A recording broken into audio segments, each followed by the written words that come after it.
So hello मेरे YouTube family, कैसे हैं आप लोग। आशा करते हैं हमारे सभी साथी बहुत अच्छे होंगे, अपनी पढ़ाई बहुत अच्छे से आप लोग कर होंगे। आज की जो हमारी क्लास होने वाली है आप लोग के लिए बहुत ही महत्वपूर्ण, बहुत ही स्पेशल क्लास होगी। तो सभी साथी से निवेदन है, सभी साथी वीडियो को फुल वॉच करेंगे, कोई भी साथी वीडियो स्किप नहीं करेंगे मित्र, ठीक है। ये जो हमारी क्लास होने वाली है आरपीएफ कांस्टेबल जीके जीएस 2025 के नए सेशन से स्टार्ट है मित्र, ठीक है। आज का कैसू क्लास 26 नंबर है और पेपर में छपने वाले सारे प्रश्न मित्र, ठीक है। सारे प्रश्न आपके लिए बहुत ही महत्वपूर्ण है, किसी प्रश्न को हल्के मत लेना मित्र, ठीक है, नहीं तो एग्जाम आपको हल्के में ले लेगा। बाकी आप लोग को पता है हम लोग ने मिलकर किरण पब्लिकेशन की जो बुक आती है ये स्पेशल आरपीएफ कांस्टेबल, ये स्पेशल रेलवे के लिए बनी होती है साथी, ठीक है। ये स्पेशल जो बुक होती है रेलवे के लिए बनी होती है। इसी बुक से हम लोग ने 41 PYQ सेट, 41 पूरी 41 PYQ जो सेट है आप लोग का है, जो जो आरपीएफ कांस्टेबल जो सेट है मित्र, ठीक है, उसी सेट को हमने पूरे 88 पार्ट में कवर किया है, पूरे 88 पार्ट में कवर किया है। और सारी वीडियो हमारी प्लेलिस्ट में RPF constable GK GS PYQ series के नाम से प्लेलिस्ट बनी हुई है, वहाँ पे सारी वीडियो आप लोग को पार्ट वाइज मिल जाएंगे। साथ ही साथ 50 प्रैक्टिस सेट भी उपलब्ध है उसी प्लेलिस्ट में, उसको भी अटेंड कर लेना क्योंकि आप लोग के लिए बहुत ही महत्वपूर्ण मित्र, ठीक है। बाकी हम चलते हैं इन प्रश्नों को देखते हैं, ये प्रश्न आप लोग के लिए कितना महत्वपूर्ण मित्र, ठीक है। पहले आप लोग क्या कीजिए, 5 से 6 प्रश्नों को अच्छे से क्लियर कीजिए, जो आप लोग के अंदर जो डाउट बैठा है कि आप लोग के लिए महत्वपूर्ण क्लास है या नहीं मित्र, ठीक है। तो उन डाउट को खत्म कीजिए आप लोग, ठीक है। पहले आप लोग 5 से 6 प्रश्नों को अच्छे से क्लियर कीजिए, आप लोग का डाउट खत्म हो जाएगा कि आप लोग के लिए महत्वपूर्ण होने वाली क्लास या नहीं होने वाली साथी, ठीक है। बाकी जो हमारे प्रिय मित्र भाई बहन हमारे चैनल पर नए हैं, वो चैनल से जुड़े नहीं, हमारे चैनल को सब्सक्राइब नहीं किया, चैनल सब्सक्राइब कर ले। बाकी जो बेल आइकन जो घंटा होता है उसको दबा दें, जो वीडियो का नोटिफिकेशन होता है साथ ही सबसे पहले आपके पास आए मित्र, ठीक है। चलते हम टाइम वेस्ट ना करते, प्रश्नों को स्टार्ट करते हैं। प्रश्न आप लोग के लिए बहुत ही जबरदस्त होने वाले साथी, ठीक है। तो देख सकते हैं हमारा पहला प्रश्न आज का कौन सा, और कोई भी हमारा साथी तुक्का का प्रयोग कतई नहीं करेगा। जो हमारी बहन और जो मेरे भाई देख रहे हैं वीडियो को, ठीक है, वो तुक्का मत मारिएगा आप लोग, क्योंकि आप लोग को पता है इस एग्जाम में ना -1/3 के नेगेटिव मार्किंग भी उपलब्ध है। इसीलिए बोल रहा हूँ तुक्का मारना छोड़ दीजिए आप लोग। मैं आरपीएफ कांस्टेबल के नहीं बोल रहा हूँ, हर एक वनडे एग्जाम के लिए बोल रहा हूँ जिसमें नेगेटिव मार्किंग उपलब्ध है मित्र, ठीक है। इतनी बातों को मेरी ध्यान रखना। तो पहले प्रश्न को पढ़ते हैं। महान हिमालय की क्रोड से बना है, महान हिमालय की क्रोड से बना है, तो क्रोड का नाम क्या है, ग्रेनाइट, ग्रेनाइट। दूसरा है चूना पत्थर, तीसरा है बलुआ पत्थर, और डी आंसर आप लोग का स्लेट है। तो मित्र बताने का प्रयास करेंगे इस प्रश्न का हमारा एग्जैक्ट करेक्ट आंसर क्या होने वाला है। इस प्रश्न का जो हमारा राइट आंसर होगा मित्र ग्रेनाइट आप लोग का राइट आंसर हो जाए साथी, ठीक है। तो बहुत अच्छे से क्लियर किया आप लोग। बाकी हम चलते हैं स्टेप बाय अगले नेक्स्ट प्रश्न को साथी, ठीक है। अगले प्रश्न को ध्यान से पढ़िए साथी। आज का अगला प्रश्न कौन सा होने वाला है आप लोग की स्क्रीन पे, आज का दूसरा प्रश्न साथी, ठीक है। दूसरा प्रश्न क्या बोला है कि संविधान के किस अनुच्छेद में, संविधान के किस अनुच्छेद में कहा गया है कि अध्यक्ष के पास निर्णायक निर्णायक मत होगा, अध्यक्ष के पास निर्णायक मत होगा जिसका प्रयोग मतों की संख्या बराबर होने की स्थिति में किया जाएगा। तो मित्र इस प्रश्न का आंसर देने का सभी साथी प्रयास करिए आप लोग। दूसरे प्रश्न का आंसर राइट आंसर क्या हो सकता है, पहला आंसर आप लोग को दिया है, पहला ऑप्शन जो आप लोग का अनुच्छेद 100, अनुच्छेद 100। बी आंसर अनुच्छेद 97, सी ऑप्शन अनुच्छेद 101, डी ऑप्शन अनुच्छेद 99। तो मित्र बताने का प्रयास करेंगे इस प्रश्न का हमारा एग्जैक्ट करेक्ट आंसर क्या होने वाला है। बहुत अच्छा प्रश्न आप लोग के लिए। तो आंसर नंबर मारेंगे ए को, अनुच्छेद 100 वाला आप लोग का हो जाएगा राइट आंसर मित्र, ठीक है। तो बहुत अच्छे से क्लियर किए। बाकी मित्र भाई बहन अब हम चलते हैं स्टेप बाय अगले नेक्स्ट प्रश्न को देखेंगे साथ, ठीक है। अगले प्रश्न को ध्यान से पढ़िए आप लोग। आज का अगला प्रश्न कौन सा होने वाला है आप लोग की स्क्रीन पे, आज का हमारा प्रश्न नंबर है थर्ड नंबर। थर्ड नंबर प्रश्न क्या बोला है, ध्यान से पढ़िए। बोला है GNP राशन, GNP राशन अवमूल्यन है। तो मित्र क्या हमारा पहला आंसर बोला है NNP है। दूसरा ऑप्शन क्या है GNP है। सी ऑप्शन क्या हमारा राष्ट्रीय आय है, और डी ऑप्शन आप लोग का NDP है। मित्र बताने का प्रयास करिए इस प्रश्न का हमारा एग्जैक्ट करेक्ट आंसर क्या होने वाला मित्र, ठीक है। बहुत अच्छा प्रश्न आप लोग के लिए। तो सभी साथी बताएंगे इस प्रश्न का जो हमारा राइट आंसर होगा क्या होगा, NNP आप लोग का राइट आंसर हो जाएगा मित्र, ठीक है। तो बहुत आसानी से आप लोग क्लियर किए। बाकी चलते हैं स्टेप बाय अगले नेक्स्ट प्रश्नों को मित्र देखते हैं अगला प्रश्न कौन सा होने वाला आप लोग के लिए। तो आज का प्रश्न नंबर है फोर्थ नंबर। क्या मित्र आज का नंबर प्रश्न नंबर है फोर्थ नंबर प्रश्न क्या बोला है कि जब सरकार के विभिन्न अंगों के बीच, जब सरकार के विभिन्न अंगों के बीच सत्ता का बंटवारा हो तो उसे कहा जाता है, उसे क्या कहा जाता है। पहला ऑप्शन अधिकारों का वितरण कहा जाता है। दूसरा ऑप्शन गठबंधन सरकार कहा जाता है। तीसरा ऑप्शन सामुदायिक सरकार बोला जाता है, और डी आंसर आप लोग का अधिकारों का एकीकरण बोला जाता है। तो मित्र बताने का प्रयास करेंगे इस प्रश्न का हमारा राइट आंसर क्या होने वाला है कि जब सरकार के विभिन्न अंगों के बीच सत्ता को बंटवारा हो तो, बंटवारा हो तो उसे कहा जाता है। तो ऑप्शन नंबर मार देंगे आप लोग पहले आंसर को, यानी अधिकारों का वितरण आप लोग का राइट आंसर हो जाए मित्र। ठीक है, हमारा पहला answer is the very very most time पे आंसर हो जाए साथी। ठीक है, तो बहुत अच्छे से आप लोग कंप्लीटली डिटेल से आप लोग खत्म किए। हमने 4 प्रश्नों को अच्छे से देखा, आप लोग को थोड़ा अनुभव हो रहा होगा कि आप लोग के लिए महत्वपूर्ण क्लास होने वाली मित्र। ठीक है, तो बस बढ़ते रहिए हमारे साथ अगले नेक्स्ट पॉइंट पे। अगला प्रश्न कौन सा होने वाला आप लोग की स्क्रीन पे, आज का प्रश्न नंबर है 5th नंबर, यानी आप लोग का 5वां प्रश्न मित्र। 5वें प्रश्न को बहुत ध्यान से पढ़िए आप लोग कि निम्नलिखित में से कौन सा हमारा जो गठबंधन है वो सरकार के बारे में सही है।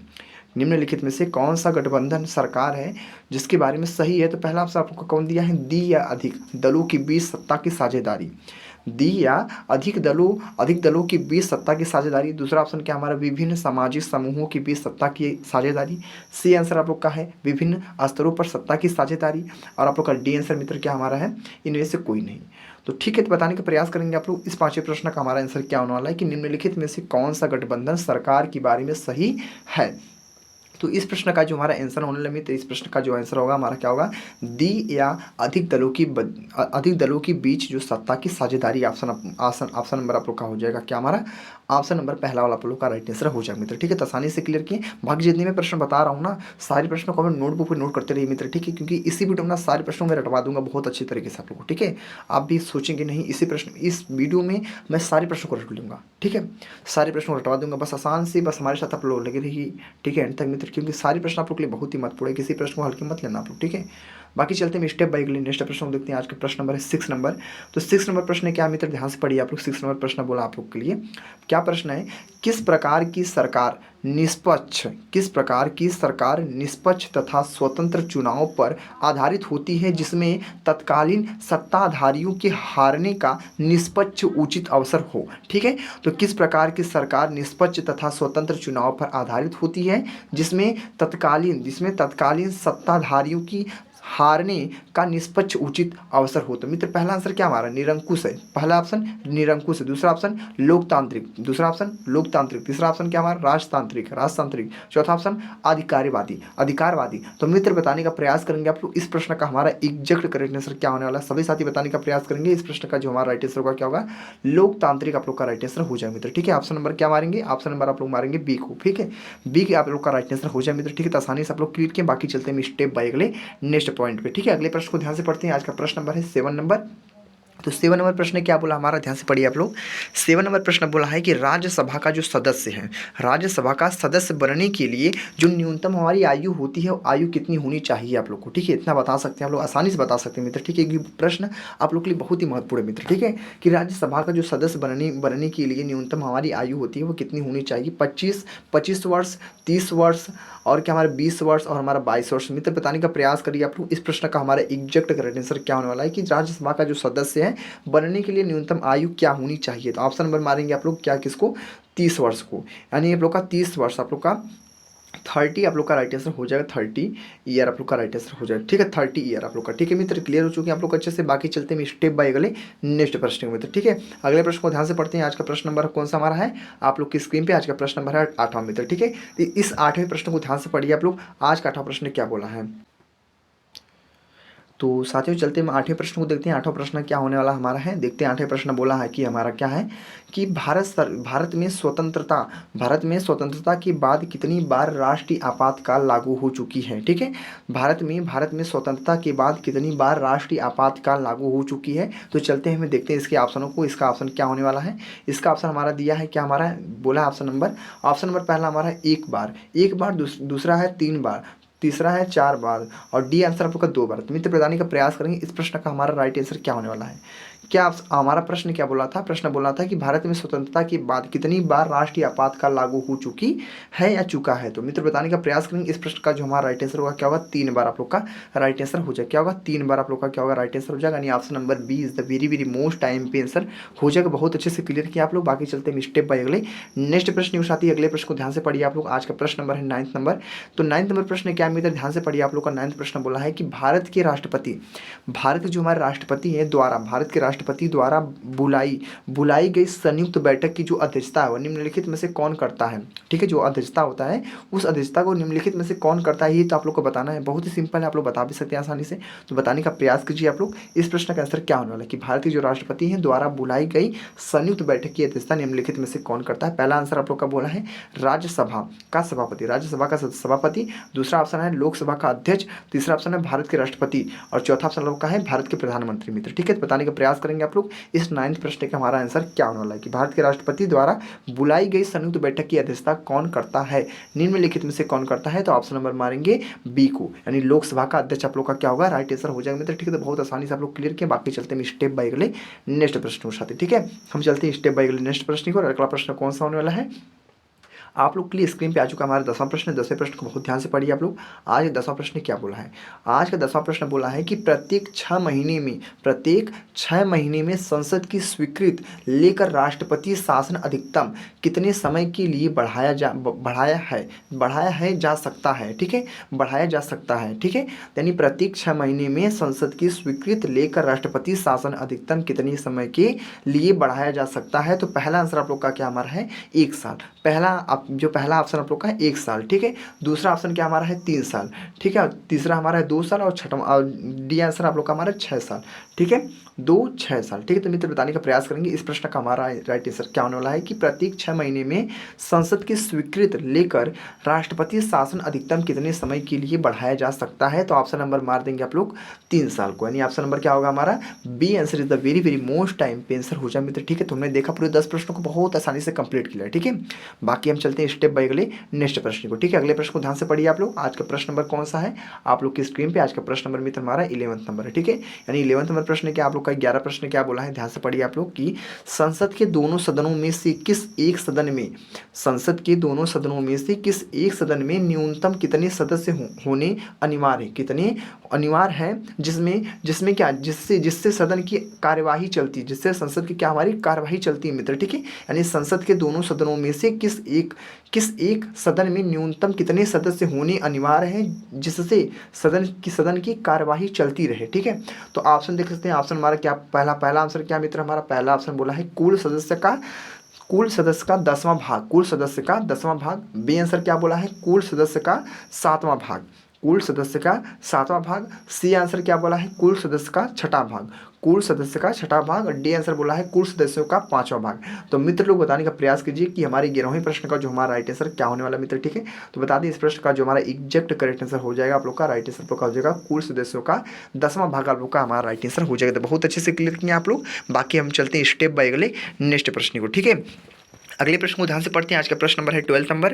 तो 12 नंबर प्रश्न क्या बोला मित्र, ध्यान से पढ़िए। प्रश्न हमारा सिंधु घाटी सभ्यता का यानी हिस्ट्री का मेन टॉपिक से प्रश्न पूछा है और इंपॉर्टेंट होगा। ऐसे प्रश्न आप लोग के एग्जाम में रिपीट भी होते रहते हैं। ठीक है, यानी सिंधु घाटी सभ्यता में कालीबंगा निम्नलिखित में से किसके लिए प्रसिद्ध है मित्र। बताने का सभी साथी प्रयास करेंगे कि सिंधु घाटी सभ्यता में कालीबंगा निम्नलिखित में से किसके लिए प्रसिद्ध है। पहला ऑप्शन क्या हमारा मिट्टी के पात्र, दूसरा ऑप्शन क्या हमारा कपास की खेती, तीसरा ऑप्शन बंदरगाह। ठीक है, चौथा ऑप्शन क्या हमारा चट्टान कटौती की वास्तुकला, चट्टान कटौती की वस्तुकला। मित्र बताने का प्रयास कीजिए कि इस बारे प्रश्न का हमारा आंसर क्या होने वाला है कि सिंधु घाटी सभ्यता में कालीबंगा निम्नलिखित में से किसके लिए प्रसिद्ध है। यानी ऑप्शन नंबर मारेंगे किसको, ऑप्शन नंबर मारेंगे पहले आंसर को, यानी मिट्टी के पात्र का आप लोग का राइट आंसर हो जाएगा। यानी ऑप्शन नंबर क्या होगा हमारा option number A answer is the very very most time पे आंसर। बाकी चलते हैं स्टेप बाय अगले नेक्स्ट प्रश्न को। आज का प्रश्न नंबर है 13 नंबर, यहाँ पे 13वां प्रश्न मित्र। ठीक है, इस 13 प्रश्न को पहले पढ़ते हैं फिर इसके ऑप्शन को देखते हैं मित्र। ठीक है, तो बोला है 13 प्रश्न, बंगाल के प्रथम गवर्नर जनरल कौन थे। ठीक है, हमारी जो बंगाल के प्रथम गवर्नर जनरल है वो कौन थे मित्र, यही आप लोग को बताना है। पहले ऑप्शन देख लेते हैं।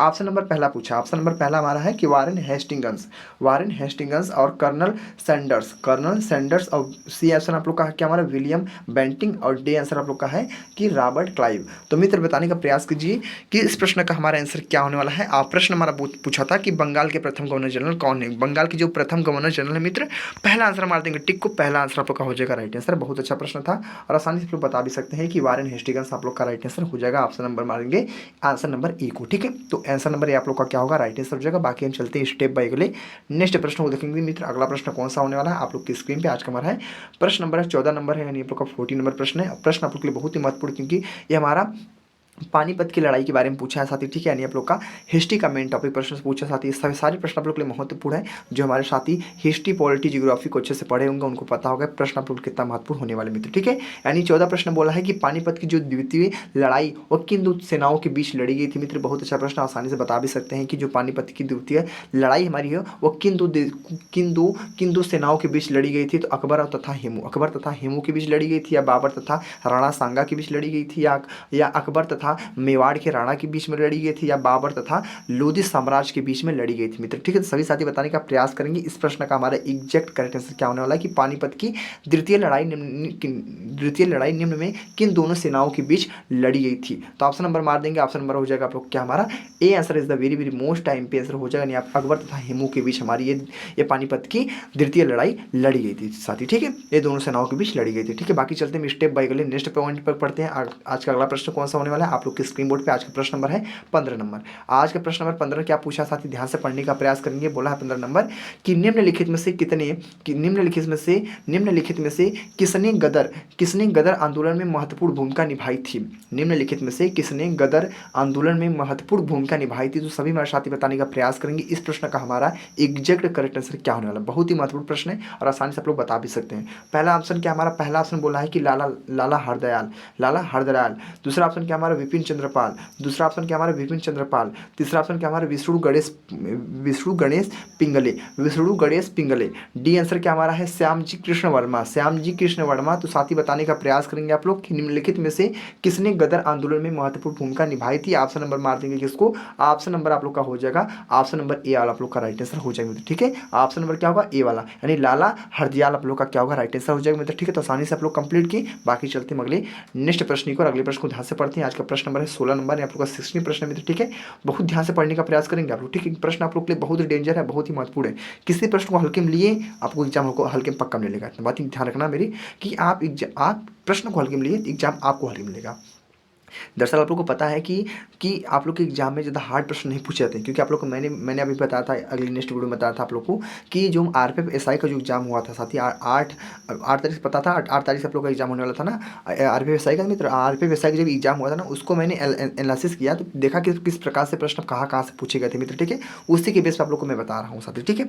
जो RPF SI का एग्जाम हुआ था मित्र, ठीक है, ज़्यादा हार्ड प्रश्न नहीं पूछे गए थे। सोचिए ग्रेजुएट लेवल का एग्जाम है, उसमें हार्ड प्रश्न नहीं पूछे, तो यार कांस्टेबल सिपाही भर्ती है, 10th के बेस पे क्वेश्चन पूछे जाएंगे, तो यहाँ पे कैसे हार्ड प्रश्न पूछेगा, ठीक है। तो यहाँ पे हार्ड प्रश्न नहीं पूछा जाएगा मित्र, ठीक है। इतनी बातों अपने जो भ्रम है अंदर का वो निकाल दीजिए, ठीक है। बाकी आप लोग प्रश्न को ध्यान से पढ़िए, ठीक, टाइम वेस्ट नहीं करना हम लोग को, प्रश्न को ध्यान से पढ़ना है, बस मेहनत करते रहिए आप लोग, वर्दी जरूर मिलेगी आप लोग को, ठीक है। तो निम्नलिखित में से कौन सी हमारी काल्पनिक रेखा जो ओ डिग्री अक्षांश पर स्थित है, ओ डिग्री अक्षांश पर क्या हमारा स्थित है मित्र, बताने का प्रयास करेंगे सभी हमारे साथी। पहला ऑप्शन कर्क रेखा, दूसरा ऑप्शन क्या हमारा भूमध्य रेखा, तीसरा ऑप्शन क्या हमारा मानक मध्याह्न रेखा, और डी आंसर आप लोग का भूमध्य रेखा मित्र। बताने का प्रयास करेंगे सभी हमारे साथी। इस प्रश्न का जो हमारा एग्जैक्ट करेक्ट आंसर होने वाला है, ऑप्शन नंबर मार देंगे बी को, यानी भूमध्य रेखा आप लोग का होगा राइट आंसर। तो अच्छे से क्लियर किए। बाकी हम चलते हैं अगले नेक्स्ट प्रश्न की और अगले प्रश्न को ध्यान से पढ़ने का प्रयास करते हैं। आज का प्रश्न नंबर है 17, आप लोग का 17वां प्रश्न मित्र, ठीक है। 17वां प्रश्न क्या बोला है, ध्यान से पढ़िए आप लोग। बोला है निम्नलिखित में से कौन सी हमारी भारतीय नदी जो पश्चिम की ओर बहती है तथा अरब सागर में गिरती है मित्र। गजब का प्रश्न है, इंटरेस्टिंग प्रश्न है, और सागरों से प्रश्न पूछा है, यानी महासागरों का, यानी सागर का प्रश्न है। और सागर की जो प्रश्न है आप लोग के लिए बहुत ही महत्वपूर्ण है, स्ट्रेटेजी का प्रश्न है, ठीक है। तो प्रश्न बोला है कि निम्नलिखित में से कौन सी हमारी भारतीय नदी पश्चिम की ओर बहती है तथा अरब सागर में गिरती है मित्र। पहला ऑप्शन गंगा, दूसरा ऑप्शन नर्मदा, तीसरा ऑप्शन गोदावरी, और चौथा ऑप्शन लोग का होगा महानदी मित्र, ठीक है। तो बताने का सभी साथी प्रयास करेंगे। इस प्रश्न का हमारा राइट आंसर क्या होने वाला है, जो इसका राइट आंसर होगा मित्र बता देना। इसका राइट आंसर आप लोग का नर्मदा हो जाएगा, क्या होगा नर्मदा, यानी ऑप्शन नंबर क्या मारेंगे, ऑप्शन नंबर बी को मारेंगे आप लोग का राइट आंसर। बाकी चलते हैं स्टेप बाय अगले नेक्स्ट प्रश्न को देखते हैं साथी। अगले प्रश्न को देखते हैं और उत्तर बताने का सभी साथी प्रयास कीजिए आप लोग, ठीक है। कोई भी साथी ना तुक्का मत मारिएगा प्लीज, आप लोग तुक्का मत मारिएगा। अगर आपको सिलेक्शन चाहिए, वर्दी चाहिए, तुक्का भूल जाइए आप लोग, मैं बार बार बोल रहा हूँ आप लोग को, ठीक है। तो बताने का प्रयास कीजिए आप लोग इस 18 प्रश्नों को। 18 प्रश्न क्या हमारा बोला है कि पृथ्वी को क्षितिज के समांतर घेराव करने वाली जो काल्पनिक रेखा है वो क्या कहलाती है। जो काल्पनिक हमारी रेखा वो क्या कहलाती है, पृथ्वी को क्षितिज के समांतर घेराव करने वाली काल्पनिक रेखा है वो क्या कहलाती है। पहला ऑप्शन आप लोग का देशांतर, पहला ऑप्शन देशांतर है। तीसरा ऑप्शन क्या हमारा है, दूसरा ऑप्शन हमारा अक्षांश है। तीसरा ऑप्शन आप लोग का समदाब है, और डी आंसर आप लोग का समताप रेखा है मित्र, ठीक है। तो बताने का सभी साथी प्रयास करेंगे कि पृथ्वी को क्षितिज के समांतर घेराव घिराव करने वाली जो काल्पनिक रेखाएं हैं वो क्या कहलाती है? इसका ऑप्शन नंबर मारेंगे, किसको पता ना?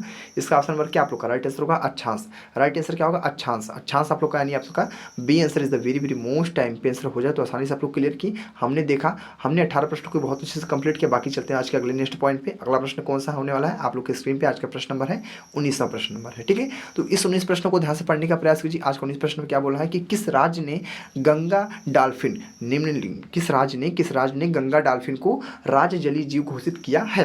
राज्य जलीय जीव घोषित किया है तो मित्र बताने के सभी साथी प्रयास करेंगे। छत्तीसगढ़, पहला ऑप्शन छत्तीसगढ़। दूसरा ऑप्शन क्या हमारा? उत्तर प्रदेश। पहला छत्तीसगढ़, दूसरा उत्तर प्रदेश, तीसरा तेलंगाना, चौथा बिहार। तो सभी साथी बताने का प्रयास करेंगे किस राज्य ने गंगा डॉल्फिन को राज्य जलीय जीव घोषित किया है। तो इसका जो ऑप्शन होने वाला है, इसका जो राइट आंसर होगा मित्र ना, बता दें, सभी साथी बताएंगे, प्रयास करेंगे, ठीक है। इसका ऑप्शन नंबर मारेंगे उत्तर प्रदेश को। क्या होगा? उत्तर प्रदेश आप लोग का राइट आंसर हो जाएगा। यानी किस राज्य ने गंगा डॉल्फिन को राज्य जलीय जीव घोषित किया है मित्र? तो ऑप्शन नंबर मारेंगे बी को, उत्तर प्रदेश में, ठीक है। तो बहुत अच्छे से क्लियर किया। बाकी चलते हैं आज का अंतिम प्रश्न की ओर। आज का अंतिम प्रश्न मित्र हमारा 20वां प्रश्न है। 20वें प्रश्न को बहुत ही ध्यान से पढ़ने का प्रयास करेंगे। बाकी आप लोग को कमेंट में बताना है पूरे 20 प्रश्न में से कितने प्रश्न आप लोग के सही हुए हैं और कितने प्रश्न आप लोग के गलत हुए हैं। और दिल से बता रहा हूँ, अगर आप लोग को वीडियो अच्छी लगी हो ना तो वीडियो को लाइक और कमेंट करके चैनल सब्सक्राइब करके और शेयर करना मेरे सभी साथियों को मित्र, ठीक है। बाकी चलते हैं इस 20वें प्रश्न को ध्यान से पढ़ते हैं। आज के 20वां प्रश्न क्या बोला हमारा, ठीक है। आज के 20वां प्रश्न बोला है कि निम्नलिखित में से किस शहर को भारत का शून्य मील केंद्र के नाम से भी जाना जाता है?